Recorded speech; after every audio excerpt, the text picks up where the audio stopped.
The psychedelic revolution is here. If you want to integrate your visionary experiences into your purpose, get clear on your entrepreneurial path, and help people while you do what you love, then this podcast is for you. Welcome to The Psychedelic Entrepreneur, medicine for these times. I'm your host, Beth Weinstein. I'm a spiritual business coach, 3-time entrepreneur, and a lifelong student of psychedelics and sacred plant medicines. You carry your own unique medicine, and your medicine is what we need for these times. This podcast will help you to share your medicine so you can create transformation in the world. Listen in on conversations with psychedelic leaders, changemakers, and conscious entrepreneurs who are living proof that a better world is possible when you follow your heart and live in alignment with your soul. Hello, everyone. Welcome back to Medicine for These Times. I am so excited to get into it with Benjamin Forrest. Hi, Benjamin. Thanks for being here. Hello. Thank you so much for having me. So good to have you. So I was just asking off camera, and you don't look like the kind of guy that would be in the Air Force. You know, tattoos, long hair, writing books about psychedelics. I would love to hear your story. We're both from California, so I kind of understand the Bay Area upbringing.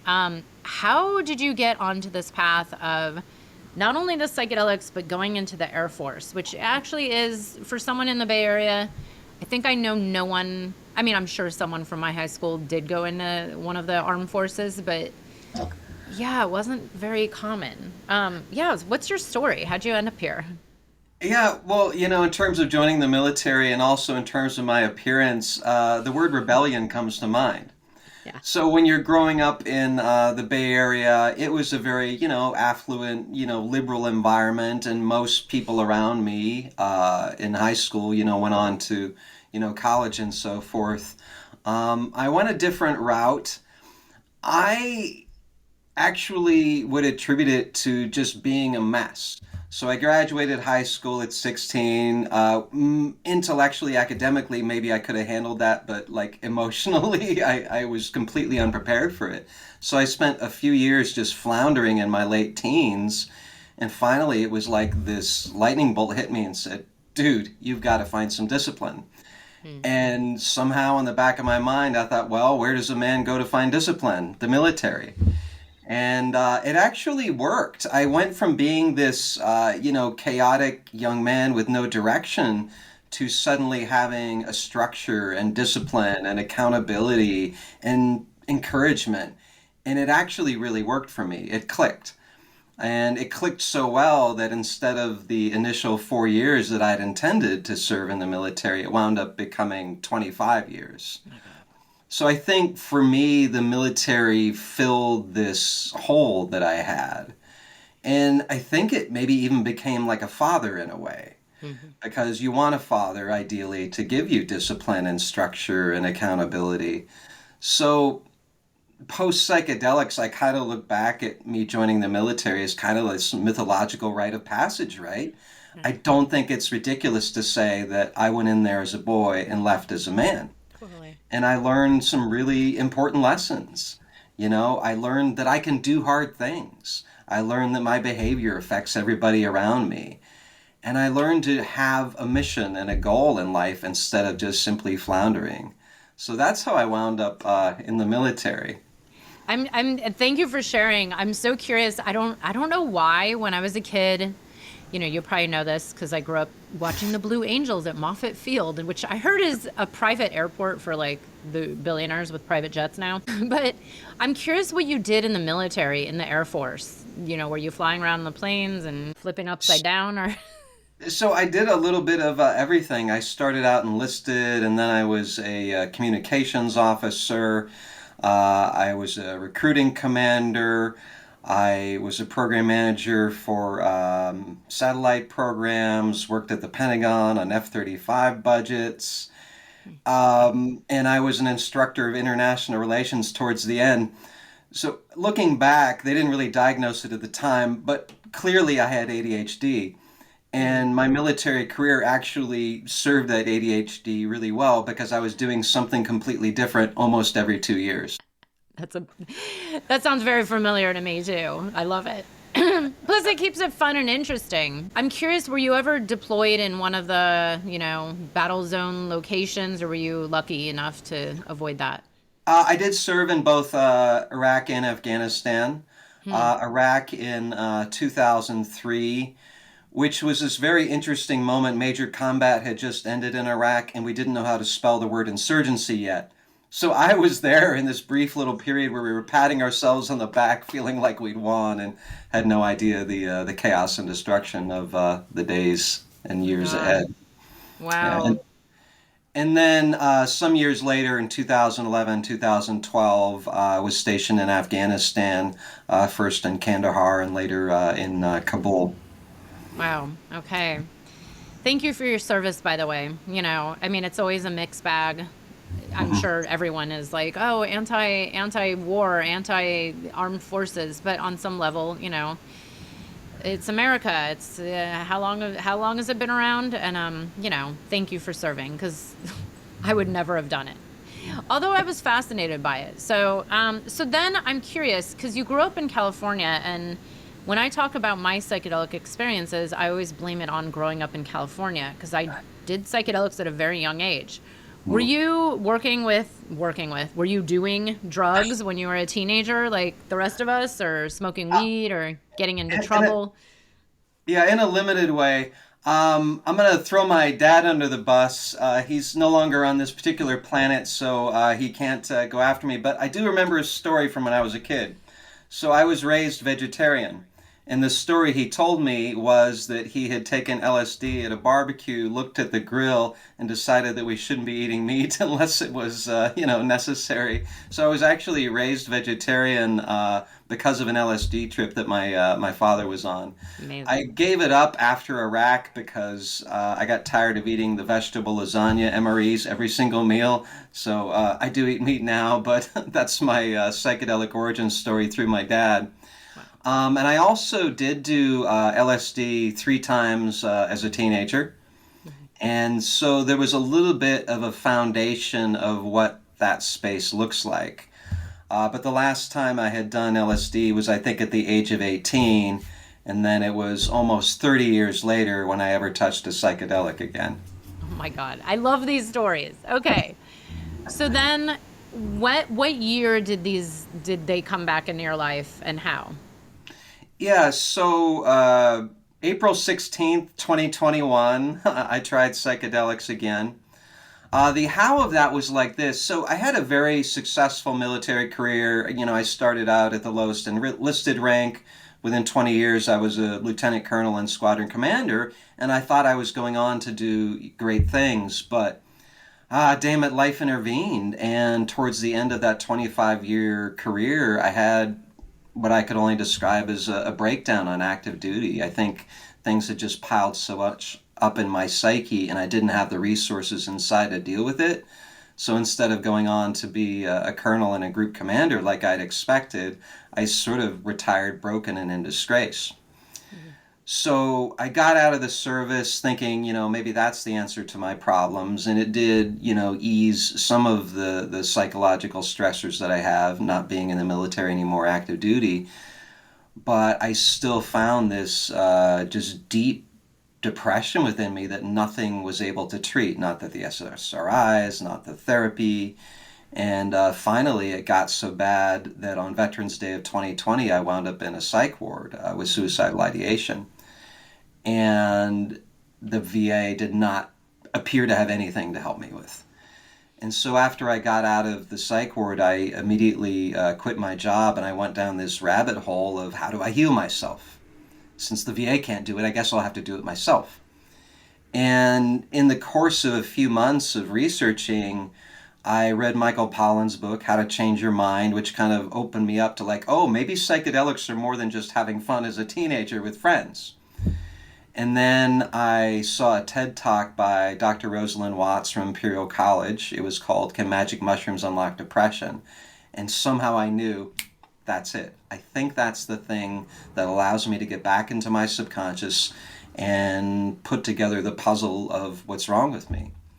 So after watching that video, I started Google searching around. I found a retreat center in the States, And within, I think, about 2 weeks, I was laying on a mat in a living room with 12 to 20 other people. And I took 5 grams of psilocybin, magic mushrooms. Had the eyes closed, the music going, and just when you turn off the whole world and take a high dose of psychedelics, you have no choice but to basically go inside. And within one night, it was like all of the symptoms just disappeared. I didn't feel depressed. I felt like bursting with joy. I didn't feel disconnected. I felt more connected than ever. And it felt like, oh my God, this was the most miraculous thing I've ever experienced in my life. And that night seemed to split time in two. Like everything in my life was before and after that mushroom journey, as crazy as that sounds. And I instantly felt this calling of like, this is the most fascinating thing in the universe. We have only scratched the surface of what these medicines can do. So in the 5+ years since that miraculous night, I've just devoted myself completely to the writing, exploration, and work around the psychedelic world. It's the Wow. most interesting game in town. Yeah, very interesting story. It's fascinating and sad and not surprising about the VA. It's not the first story I've heard like this. I'm curious, like, what do you know? I mean, either before or after this mushroom journey, what was the cause or the root cause of this kind of breakdown that you were having, or was it just generalized, like, bored of the job and depression, and then we're in this like kind of crazy world of post pandemic, or I guess that was still kind of in the middle. Yeah, what do you know what caused this breakdown? I gave myself a diagnosis. Mm-hmm. My diagnosis is emotional constipation. Hmm. So I think being, raised male and, my generation, it was very rigid, very boys don't cry, you didn't, express feelings. I had a father who was fairly stoic, who didn't set a model of expressing, or, a range of feelings. And then I joined the military, and one of the key skills of the military is, you suppress whatever fear, doubt you might have, and you do whatever you have to do. And I think that mechanism of turning off fear, turning off feelings in a crisis or in a moment is very healthy. It's good for our survival. But it had become a way of life. And if you spend your whole life completely locked down, eventually it creates a numbness and it creates an inability to feel anything. But the problem that happens when you don't process all of these emotions and feelings that are inside of you, they don't just go away. They get toxic in there. They become like these gremlins that fuck with you from the inside. And so it can come out in outbursts of anger or in various kinds of addictions, and all kinds of things. And that's what was happening to me. I think there was so much built up inside that it was coming out in ugly ways and just making me feel completely numb. When you shut down the quote unquote negative feelings inside of you, you can't really feel the good ones either. So I think emotional constipation was at the root of my specific depression. Yeah. Wow. And through psychedelics, all that stuff was able to come out. And it felt like it all came out in about 4 hours. It was just like an explosion. And so, if my problem was emotional constipation, it's hard for me not to look at the magic mushrooms as the emotional laxative. Wow. Very good analogy. I'm just curious, like, if you don't mind sharing, what did the VA do? Did they just offer you an SSRI and tell you to go to therapy and go to their therapy? I mean, I'm just because I've heard stories. I've interviewed veterans over the years. I'm curious what your experience was like, if you don't mind sharing. Sure. So I walked into the VA emergency room and, expressed what I was going through. They immediately put me in a psychiatric ward with other veterans. Um, and they gave me some drugs to help with sleep and to calm me down. Most of the time, I was just kind of trapped alone in this room that felt like a prison cell. On Veterans Day itself, I'm out in the day room and I'm interacting with other patients, but it's Veterans Day. It's a federal holiday, so there's actually very little staff there, and there was nothing therapeutic going on. And so the irony of all this is like I raised my hand and cried out for help in a really, vulnerable, desperate, and even humiliating way. And oh, you guys are just going to put me in a prison and not offer any meaningful help. And after being there 3 days, I finally did meet with a team of doctors, and they assessed me, and they sent me away that same day. So I was just there for 3 days, and what I left with was two things. I got a prescription for another antidepressant. I'd taken this exact same antidepressant before. It doesn't work, but that's the mechanism they give to you. And then they gave me a referral to go see a therapist, which again, it's not as if I hadn't tried that 100 times before. So here is in my desperation, you guys are going to give me two things that we already know don't work for me. If they were going to work, they would have worked already. And so, no disrespect to, the individuals within that system. I'm sure they're doing the best they can with the tools they have, but the system itself was worthless. And I can't help but imagine, like, what would a psych ward in the ideal world look like for somebody like me instead of like a prison? I would imagine something with a lot more, warmth and a lot more connection and perhaps access to psychedelic medicines and tools for living in a different way. The whole experience was pathetic. Not just pathetic for me as being that desperate, but pathetic at how little they were able to help me and the people around me. Yeah, and it's like I mean, I don't know all the statistics off the top of my head. I don't know if you do, but like the amount of veterans that are, kill themselves and then are in suicidal ideation and then in some kind of, trauma state in a psych ward.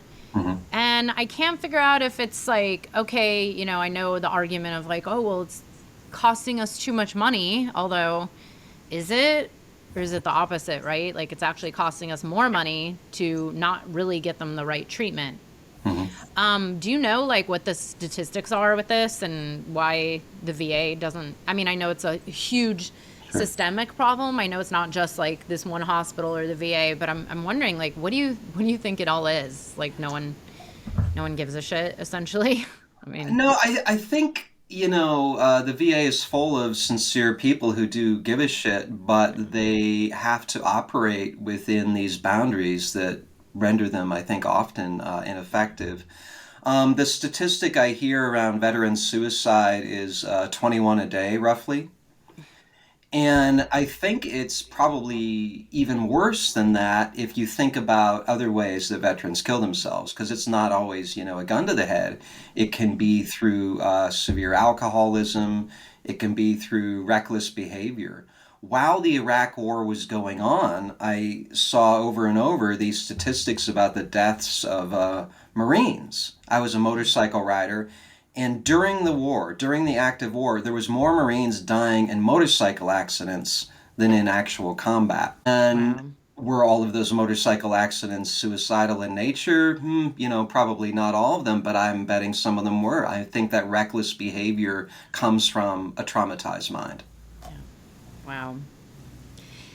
Ooh, yeah, and that's where there's this larger discussion. I mean, it's such a tough one because, of course, now there's this executive order on psychedelic research, which I actually am like, I'm skeptical. I mean, there's a lot. As much as I love these medicines, and everyone knows, like, do we even need more research? Like, they work, right?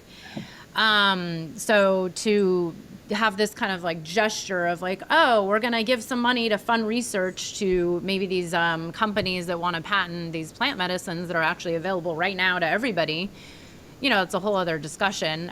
It's been very approached with a lot of concern. But yeah, it's this deeper problem where it's like, well, we have some super easy, very low cost solutions that could be implemented, but they're not. I mean, I know I went to a talk in 2019 where there was someone from the VA talking about ketamine for PTSD, which I'm personally not a huge fan of ketamine as a therapeutic modality. I'm a bigger fan of mushrooms and other medicines. But, it's better than I think some of the alternatives. But I forgot her name, but I remember she even said, I've never seen results like this, as Hmm. she was in the VA for 20 something years as like a big director. So Hmm. there is an awareness that there's these other ways. Do you know if they're actually getting serious about bringing them in, and maybe now that psilocybin is, legal in a few places and some cities are decriminalized, like, is there talk of bringing this into the VA? There definitely is talk about it. There's been talk for many years about it. And yes, certain individual veterans, perhaps if they're lucky, are able to get into one of the, the pilot trials or research. But the typical veteran who picks up the phone or walks into a VA, they're not going to get access to those medicines. It's extremely unlikely. And so the veterans who do want to experience psychedelics as potential relief from their systems are 90+% of the time doing it on their own dime, on their own time, and maybe not even in the most ideal circumstances. So Yeah. all of the talk around psychedelics, all of the endless research, it hasn't got us where we need to go. And obviously, I look at the recent executive order as a step in the right direction, but was anything actually legalized? No. I know. Was any funding actually provided to support this going to vets? No. So I see it only as a move in the right direction, but at a meaningful level, there is no meaningful change for veterans who are struggling. Yeah. Well, I think telling your story, getting the word out there, and at least, that was the one thing with the executive order. I mean, people get so excited, and then there's a bunch of us that are like, okay, let's get real as to what's Yeah. really going on. But even just being in the conversation and having conversations like these and writing books like the one you wrote, I believe everything adds up. It changes, it shifts, hopefully, the demand, the culture. Yeah. So let's talk about this book that you wrote. Tell us more. So you had this big journey, your life changed. And by the way, would you say it really was just this one psilocybin journey that, like, by Yeah, itself moved the absolutely. I, needle? I do give that credit to that first psilocybin experience as doing the lion's share of the work. Wow. It was a complete radical shift in my way of being, my way of thinking, my way of experiencing the world. Now, I Amazing. became a bit of a psychonaut and I've done, many medicines since then in many different areas because there's always more exploration and there's always more work. But it really did feel like the bulk of the inner work was accomplished through that Wow. single experience there. Amazing. And I'm curious, like, out of all these different medicines, which ones have you felt have been, I mean, it's really hard to put into words, I know, to say, like, oh, this one, but was it still like the psilocybin has been the most beneficial for helping you with Yeah, what you're healing? it's interesting. It's like each psychedelic is a doctor with various specializations, and at certain times you need one, and certain times you need another. So it was for me psilocybin that provided the initial radical change. Very quickly, I began kind of moving away from the use of psilocybin and towards ayahuasca. There seemed to be a spiritual depth and clarity within that medicine that I've danced with it many times now. And more recently, I've become completely fascinated by 5-MeO DMT. That seems to be the most powerful psychedelic in terms of instantly shattering the ego and opening up the nature of reality. In terms of depth, I don't think anything gets deeper than 5-MeO in my experience.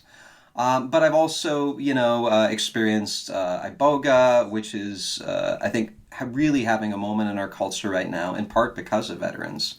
It's gotten a lot of attention. And I also have a deep love and a personal fascination with San Pedro, also known as Wachuma. Um, this is a cactus that's been used by indigenous people for many centuries, maybe even thousands of years. And it's all over the Bay Area. It's all over California. You can literally walk into a nursery within a few miles of my house, and you can buy San Pedro. Yeah. It's on the roads when you're like driving sometimes. I don't know California, but Uh, Arizona. It's like right yeah. there. Yeah. And this innocent looking cactus, when it's, prepared and consumed, provides a really beautiful experience. As a shorthand, I could say it's kind of like nature's MDMA. In the sense that it's heart opening, it tends to be very gentle, maybe even subtle at times, except at maybe the highest possible doses. It doesn't really seem psychedelic in the terms of, seeing things and hearing things and having those kind of experiences, but it really opens the heart.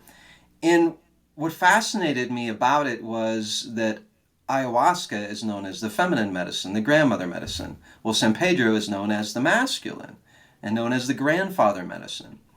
And so the first time I took it, I was reflecting on that and like, this doesn't really play into negative stereotypes of masculinity, competitiveness, aggression, and that sort of thing. Instead, it was very, calm, very loving, very, introspective and playful even. And so I think the fact that the masculine medicine has those qualities has something in turn then to say about, what a man is then, right? Perhaps there's an ideal of masculinity that we can find through San Pedro. Yeah. That is so funny, right? It's supposed to be masculine, and I never feel like it's masculine.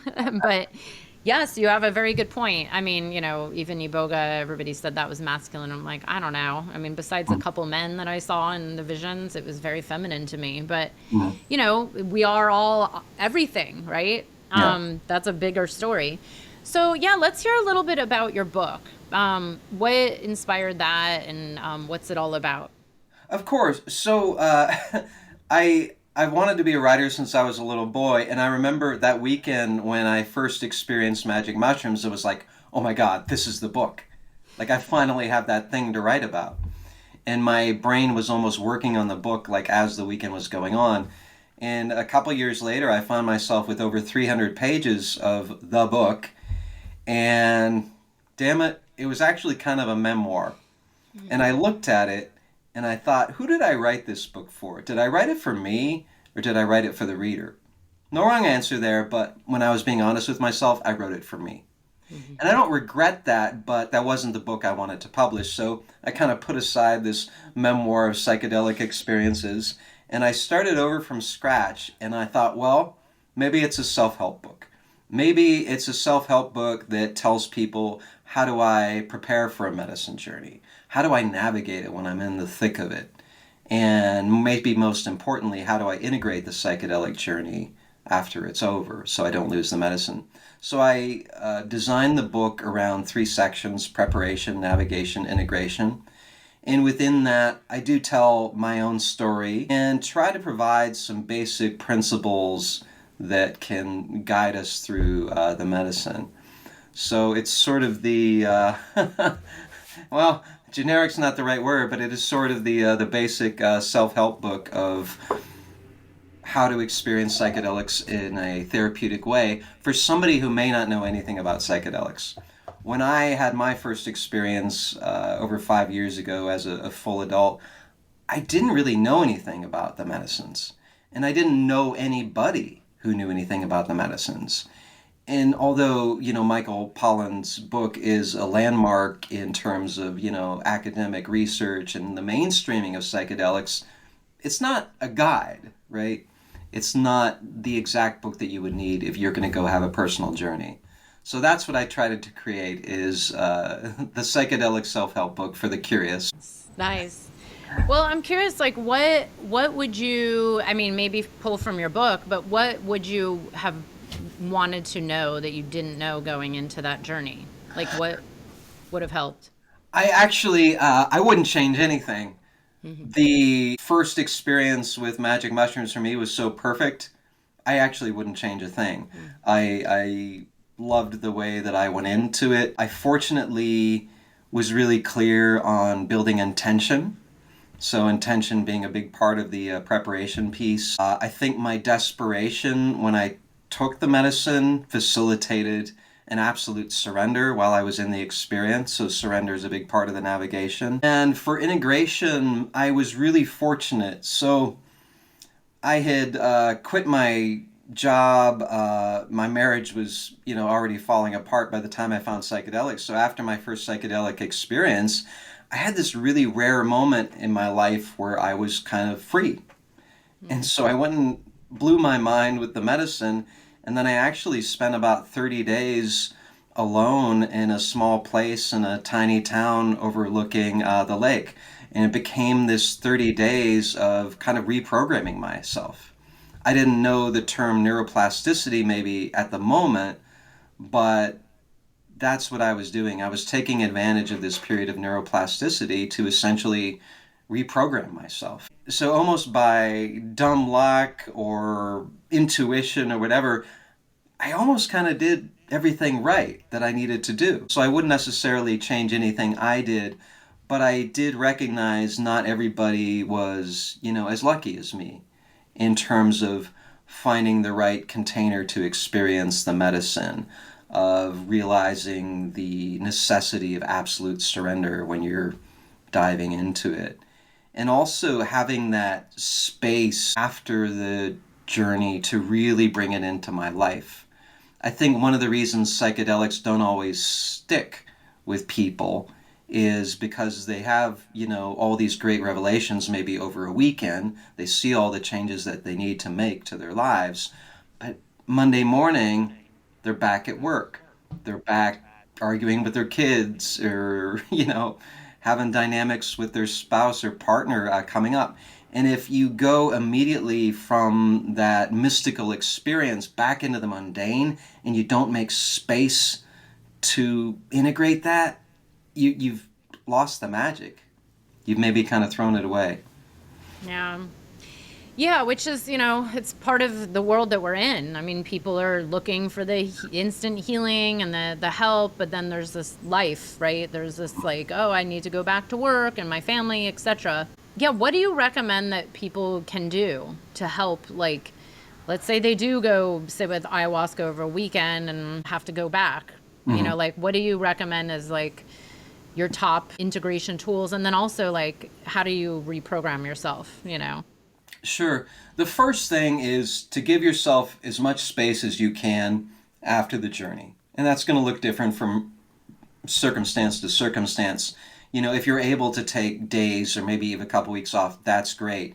If you can't do that because of the demands upon you, at least carve out a time every day where you can go back to that magic and kind of reinforce it. So integration can look like a million different things for a million different people, but one of the things I think is most important is journaling. There is something profound about taking a thought up here and putting it down on paper. If the thought remains up here, it doesn't have as much power as that one that's expressed. So I definitely encourage people to journal, to kind of capture the wisdom that they got. Seeing it in writing in some way just makes it more tangible. So I think that's huge.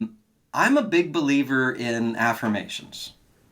So after my medicine journey, this may sound silly, but I actually wound up writing affirmations on my bathroom mirror. So every time I'm, washing my hands or, tidying up or whatever, like I'm seeing those words back there. And if I'm deep in the period of neuroplasticity and I'm seeing messages that are, whatever I need to work on, I don't know, I love myself, I'm a creative being, whatever the area that you need to work on is, there's a way to reprogram yourself is through affirmations. And so I talked about journaling and affirmations. Those work really well for me because I'm a very verbal person by nature. Not everybody is. Some people are more visual by nature. So maybe instead of journaling, it's, artwork. Maybe instead of affirmations in terms of words, maybe it's an affirmation in terms of an image. Maybe you draw all the things that you want to bring into your life, and that is a reprogramming of your mind if you're more visually inclined. The other thing that I don't hear necessarily talked about a lot in integration is the people we surround ourselves with. I think building the cast of characters around us impacts our life almost like nothing else. We are such social creatures. I remember hearing on a podcast many years ago, you are the average of the 5 people that you are closest to. And if there's any truth to that, we should probably be very careful who we're close to. Whose energies are we taking on? Who is supportive towards us versus who are the people who are always kind of poking at us a little bit and taking us down? And so I think orchestrating and building a cast of characters around you that can support you towards your goals, absolutely critical. So there's that personal element, journaling, artwork, whatever, and then there's that external element of, who are we connecting with? And maybe the final thread to put those two together is working with a therapist or coach who understands, you and understands the medicine. Maybe 5 days after my mind was blown with my first magic mushroom experience, I went to a Facebook group. It was called Mormons on Mushrooms. I was living in Utah at the time, and so the social media algorithm pointed me to Mormons on Mushrooms. And so, not knowing anybody who knew anything about psychedelics, I just went on there and I said, I just, had the most radical psychedelic experience in my life. Who do I talk to? And somebody said, oh, try this person. And so I began working with a psychedelic coach. And that was so essential because I had no idea what I was doing. I was making it up by myself and doing okay with that. But I really needed an outside voice to kind of guide me through that. And this is tricky because not every therapist is psychedelic informed. Not every therapist is psychedelic friendly. Some of them feel threatened by it. And within, psychedelic coaches, there can be a different danger where they might have all the familiarity and all the best intentions, but they don't actually have the skill and the training and know how to shepherd it well. So I'm saying two things there. One, I'm saying go find a coach or therapist or maybe a super well-developed and trusted friend and work with them. And also recognizing that might be hard to find. And you need to listen to, your intuition and your wisdom as you're finding a person you're going to trust with some of the most sacred things inside of you. Yeah. And thank you for sharing that. There's people all over this world. It's like, especially now, everybody's a coach, everybody's a healer. So it's very interesting. It's a interesting world we live in. While I do believe, like, to each their own, anyone can go do whatever they want, be discerning. And like you said, listen to your intuition. But I'm curious, what should someone look for in a psychedelic coach or a psychedelic informed coach? Because I think you just said some are maybe really good at the psychedelic piece, but then they don't have any other skills. Yeah, what skills should they look for? So I think one of the primary skills is somebody who's been on their own hero's journey with the medicine and has been grounded in it. I think there can be a danger of somebody like me who goes and has this massive, powerful psychedelic experience and then thinks, oh my gosh, I've got it. I'm going to go help the world, right? And that can be coming from a really positive and genuine place. But my advice to such folks is slow down. Having one psychedelic ceremony, no matter how powerful, does not make you qualified. Slow down, sort out your own stuff, and then go out and help other people. What do the flight attendants say, right? Put on your own mask before you assist the person next to you, right? So I don't think credentials are the entire answer. I have worked with a psychedelic coach who had no credentials, and I thought he was much more powerful than another person that I worked with who actually had a PhD. So I would pay attention to credentials, but I wouldn't put too much weight in them.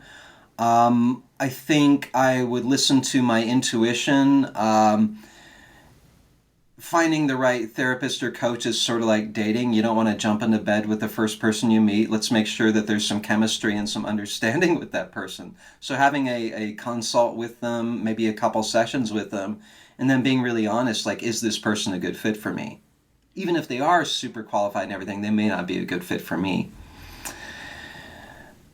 I think ultimately, though, when I look to anybody for guidance and advice, I want to know what they are like inside and outside. If I want financial advice, I'm probably not going to turn to my poorest friend. If I'm trying to get super fit, I'm probably going to look around and ask questions of my most fit friend. So when you're looking for somebody to hold space for your psychedelic journey, take a look at who they are. What's the energy that they are holding? What does their life look like? If they are chaotic on the inside or the outside of their lives, I would probably not take advice from that person. If there's somebody who seems very, grounded, has positive relationships, and has really integrated their own crap, that's probably the person you want to work with. Yeah, thanks for sharing. I mean, it's really interesting because I think we all like on some level, it's like everybody's looking for these, like a guru, like, oh, someone who's got their shit together. And yeah, like, of course, that's something I look for is like, oh, does this person have something that I would like in my life? Or, are they able to hold me through this big change going on in my life? But at the same time, everyone's got their stuff. Mm-hmm. So how do we make sense out of that? It's like, because people say, I mean, I say it to people too. It's like, yeah, look for someone who's done their own work. But the reality is, if someone's then, I don't know, going through a divorce or has a hiccup going on in their life, it's like, well, are they now like, should they stop helping people? Should they take a break? It's like, who's really got their stuff figured out? Mm-hmm. Yeah, well, one of the examples was going through a divorce. I wouldn't necessarily take that as a ding against somebody. That might be the smartest freaking thing they could do. Yeah. That might be courage. Yeah. So no, we're not looking for perfection. I would say pay attention to, the energy of the person. Like if we had to get really, really basic, what is the energy that they are bringing to, the sessions, and how is that landing with you? When I work with clients, I always start with a free consultation because that's kind of like the first date where you're just having coffee and you're seeing if there's a vibe check. And sort of like with dating, like I think you have some sense after that. Do I want to see this person again? Is this person somebody my gut is telling me, oh, I have work to do with them? And also in the psychedelic space, I think there is hopefully a draw energetically to the people that we need in our lives. I don't have a lot of spiritual beliefs. I'm kind of a minimalist there. But I do believe there's divine appointments. There's people we're supposed to find at certain points in our life. So my first psychedelic coach I worked with 5 years ago, he was so important to me for this period. And then at a certain point, like, oh, this relationship is complete. And then maybe another mentor comes in. Oh, this is a person who can take me to the next level. And as a man, I've found that most of my like therapists have been female, and that's great. I actually think there's things I want to talk to a man about. And so I don't think the mentor necessarily needs to be one person. It might be, ultimately over time, a team. Here's the person that can help me with this part of my healing. Here's another person that can help me with this other part of my healing. Yeah. Yes. Yeah. Mentor plural. Yes. Exactly. Yes. I talk about my team all the time and I say I don't know how anyone is surviving as a human without some kind of support and help in their life. But I also know it's not totally accessible to everybody and, you can only do so much. So, yeah, what do you say to the person that's out there, just suffering and doesn't know where to turn and doesn't have a community and doesn't have the money for, let's say, a coach or even a big journey? Some of these journeys, some are very accessible, yes, and some are actually, quite expensive and not available to everybody. Yeah, what do you suggest in that case? I think you made an excellent point. In the afterword of the book here, one of the things that I talk about is the psychedelic elephant in the room, the psychedelephant, I prefer to call it, and that is healing privilege is real. Mm-hmm. And I saw that from the very beginning of my medicine journey. So I wanted a safe cocoon to experience my heroic dose of magic mushrooms. And I found a PhD carrying psychologist, a really, reputable location. And I got there, and it wasn't lost on me that weekend. Look around this room. What do you see? I see a lawyer. I see an IT person. I see a professor. And it was kind of, a very privileged room. And over again in a lot of these ceremonies, I do see that general trend. And so I think there's a moral obligation that we have to help the people who don't necessarily have access there. Typically, it's actually the people that need the most help that can't find Yeah. it. And so for people like me who have been able to, go down this journey from a place of, relative privilege, I think the responsibility then is, if you can, maybe donate to scholarship funds. I know for veterans, there's definitely charities out there that have raised a lot of money to send veterans off there. Since the VA won't pay for it, it'd be nice if somebody else could help out a little. If these people are struggling that bad, they're typically not bringing in massive incomes because they're dealing with too much. And I always work with a sliding scale. I don't want to say no to anybody if it's purely about, financial reasons. So I think there's things we can do. And the last piece of it, and I know it's hard to be optimistic about that, but the last piece of it is reaching out to our legislators at the state level and at the federal level. That's great that the recent executive order provided more acceleration of the research and more communication between agencies around the research, but we need funding around it too, and we need funding around it for the people who cannot afford it for themselves. Um, I would hate to open up a spreadsheet and count up all the money I've spent trying to heal myself over Mhm. the years. It would probably be a frightening number. And Mhm. I accept the reality that most people probably cannot do that. Mhm. So for somebody who is struggling like that, I would suggest, look and see if you can find reputable coaches, therapists, or medicine carriers who do offer sliding scales. I would look into, reputable online support communities that are out there. Um, I don't know a lot about them, but I know the Fireside Project, for example, is a organization you can reach out to if you're having a psychedelic crisis. So there are options out there for the less privileged, but not nearly enough. Yeah. Yeah. Yeah. And then there's also, you can take your healing in your own hands and just do it all yourself too.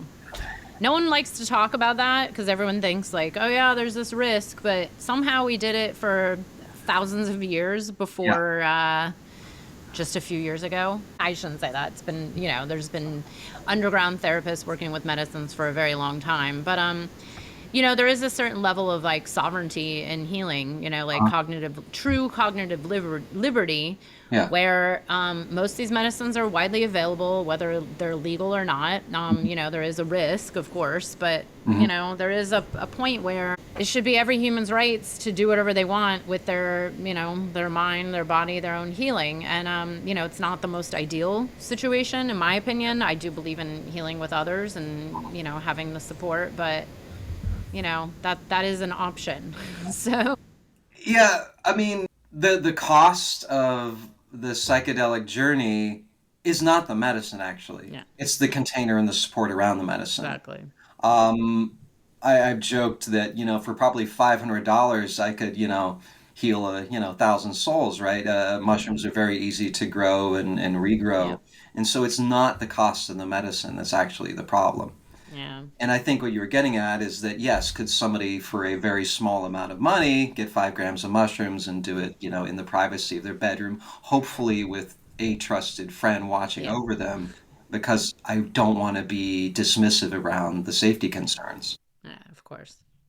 And in addition to the safety, the physical safety of the individual who might be taking these medicines, there's also the reality of there's value in somebody watching over you. Yes, If yes, we are doing this completely alone, we can't actually completely let go because we also have to be the one on guard for somebody knocks at the door, the fire alarm like goes off. And so psychologically, because we need to keep some alertness up, we can't fully let go and surrender. mm, So I think having at least one other trusted person there with you allows you to let go a little bit more. Okay, I don't need to worry about all those external things. I can just stay inside. Yeah, yeah, it's just good to name it. I mean, I agree with you completely. I still think it's, better in a community or, with others. But, it's the world that we're in. It's very challenging, and there's a reality to it as someone myself, even helping people who do this for a living. It's like, facilitators, therapists, like they also need to make a living, and it's requires a lot of work and time and energy. So, we'll see what happens over the years and maybe how this all pans out. And, Lord knows, there's a double-edged sword to all of it. It's like people are rooting for legalization, and then there's a whole dark side of that. And I just believe that anybody who's seeking healing, it should be readily available, in some way. And like you mentioned, there's Fireside Project, there's lots of free integration groups. There's a lot of free communities. There's a whole, the Global Psychedelic Society, who I've interviewed and who are friends of mine. I know they have this whole website of just psychedelic societies where you can meet others and at the very minimum have some kind of support, and just know that you're not alone out there, because it can be very lonely, especially if, you don't have that community. So, and, books like yours, pick up the book, especially if it's written for someone who's kind of stepping into this and doesn't really know. And, it's great to have these resources around preparation and integration and the journey, because it can be very incredible and also very, destabilizing for some without this knowledge. So I'm glad you're out there writing this book. And we have to wrap up in a minute, but I will just say, you mentioned a potential new topic of masculinity in the psychedelic space. Do you want to just touch upon that a little? Like, what is your theory about masculinity, the world of what's happening out there right now, with the masculine, the divine masculine, and like, how does psychedelics play a part in this? Certainly, and I don't think I need to convince anybody that there is a crisis of masculinity going on right now. Yeah. And what I notice is that a lot of men are lost, they are lonely, they are, addicted, they're confused about the messaging of what it is to be a man. And maybe the most important thing is I see a lot of shame around being a man, just shame around the existence of being a man. And that is not healthy for any of us. And it's not healthy for little boys who are growing up. Shamed little boys grow up to be dangerous men. And I started thinking about, the different ways masculinity is showing up in our society, and I see two kind of extremes dominating. One is this kind of angry, reactive, insecure masculinity that's, performative and, to me, kind of pathetic. But I also see there's this other version of masculinity where it's kind of leaning into the shame and it's almost apologetic and timid about being a man. And I don't think that's healthy either. So what is this, third option? And being me, I thought, well, I bet psychedelics have something to teach us about being a man. And I talked a little bit about San Pedro earlier, the grandfather medicine, the masculine medicine. And I think that might be the ideal. And grandfather's different than a young man. I think the ideal grandfather, they've already fought their battles, and so they don't have anything to prove. They've already, made their fortune, so that desire to go out and, compete is there. They've already raised their children. And so I think the ideal grandfather then is in a place where he can be generous, where he can be playful, where he is so secure that he doesn't need to prove himself and he can just simply exist as a positive force around him. And this isn't just strictly a theoretical thing. I think this is incredibly real, because when I saw my father playing with my children, I did think to myself, where the fuck was this guy when I was growing up? Because he was so much more gentle and playful and free. But it also makes perfect sense. When he was a young man and I was a boy, he was out there trying to conquer the world and make a living and take care of the family, and he was probably exhausted. But, flash forward a few decades, suddenly all those burdens were lifted from him to a large degree, and he was able to be a different version of a man, a different version of masculinity. And I don't think an 18-year-old person can skip the steps and become the grandfather, but at least that can be an ideal of what I'm working towards, to be so secure and so successful that I don't need to prove anything. And I can just be there for the people around me that love me. And so the new book is kind of a initiation of like, how do we become that man? How do we learn to really face ourselves, to go into all the caves inside, and to find a security that will allow us to show up in a way that is both safe and strong, that is somewhere in between those extremes that I talked about, where there is pride in being a man and providing and protecting and all those, leading in all those good things without it being toxic and misogynistic. There's a better way. Oh, yes. And I said this, I think, off camera. Please publish it yesterday. Oh, no, I mean, it's just funny. It's been very alive. And I've already had this discussion earlier today and then over the weekend. So, yeah. I You know what's funny about it is, people. so I'm far enough along in the manuscript and I'm trying to talk to friends and people about it. And the strange thing I'm noticing is women seem more excited about this idea than men. Yeah, I know. I guess because you're bearing the burden more. But Well, no, I have faith. I do. I mean, that's why I'm like, I'm even holding that frequency of like, I'm not going to, because I love men, and I do believe, I mean, it's been very challenging to be a man in the world right now. I feel for them.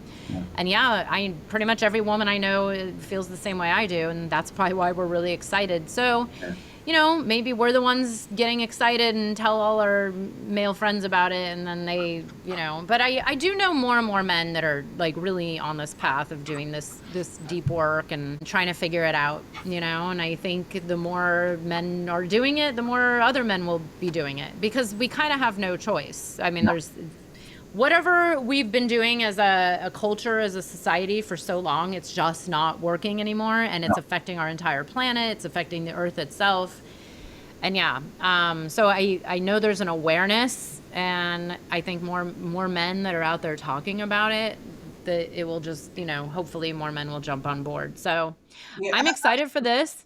I think one of the things that like the executive order has done and Michael Pollan's book has done and all these other things is it's normalizing the use of psychedelics for therapy.